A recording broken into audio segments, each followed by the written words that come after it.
Time-based one-time password. So ito yung isa importanteng part ng SSS na dapat ina-activate natin para hindi tayo automatic na nawawalan ng access pag na-deactivate ang SIM card natin na to or pag nawala yung phone natin at hindi na natin na-recover yung SIM card. Bago tayo magtuloy, I recommend na install mo yung Avira Password Manager. Gumawa ka lang ng account tapos hanggang sa maka-sign in ka na. Tapos ang tatandaan mo lang dito is yung email address mo at saka yung password mo ng Avira Password Manager. Pag meron ka na kasing account dito sa Avira Password Manager, yun na lang yung tatandaan mo, yung email at saka yung password mo nun. Tapos lahat ng mga username, email at password ng mga social media, bank accounts, pati na rin mga government accounts is dito mo na ilalagay. So hindi mo na sila kailangan tandaan. Tapos yung mga authenticators nun and one-time based password, dito natin ipapasok. So hindi lang yung SSS yung pinasok ko dito, pati na rin yung mga Google, Facebook, Instagram, lahat sila may 2FA authentication. So lahat pinapasok ko dito. And every time na let's say nawala yung phone ko, ilalagin ko lang yung Avira Password Manager ko sa ibang phone para ma-access ko lahat ng mga to. Pagdating naman sa notes, pinapasok ko dito yung mga ID numbers, expiration date, secret question and answers ng mga bank accounts ko, bank details, lahat nandito. Tapos, wallet. Dito naman nakasave lahat ng mga credit card details, debit card details, pati yung mga PIN codes, kaya magkakaiba rin yung PIN codes ng mga ATM cards ko, and pati na rin yung mga CVV codes nila, na lahat nandito. Para ma-activate natin yung TOTP ng SSS, punta lang tayo sa Google Chrome app. Tapos, isearch na lang yung SSS log para lumabas na yung link na to. O kaya, itype mo na mismo to sa web address ng Google Chrome app natin.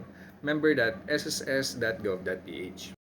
Login mo lang yung account mo, user ID at saka password, then tap mo na yung sign in.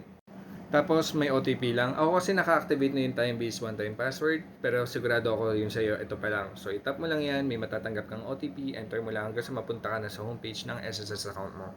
Pag nandito ka na, itap mo yun nasa top right, yung mukha mo doon. Tap mo to, set up time-based one-time password. Enter mo lang ulit yung password mo ng SSS hanggang sa mapunta ka dito. So may makikita ka dito na secret key. I-copy mo yung mahabang detail dito. Tapos noon, lipat tayo sa Avira Password Manager app. Ay tap natin ito, Authenticators. Lalabas na dito lahat ng mga authentications na active. Yan, katulad yan, mga iba't ibang mga apps. Pero since bago pa lang, and di papasok natin yung SSS TOTP natin, itap natin yung plus sign.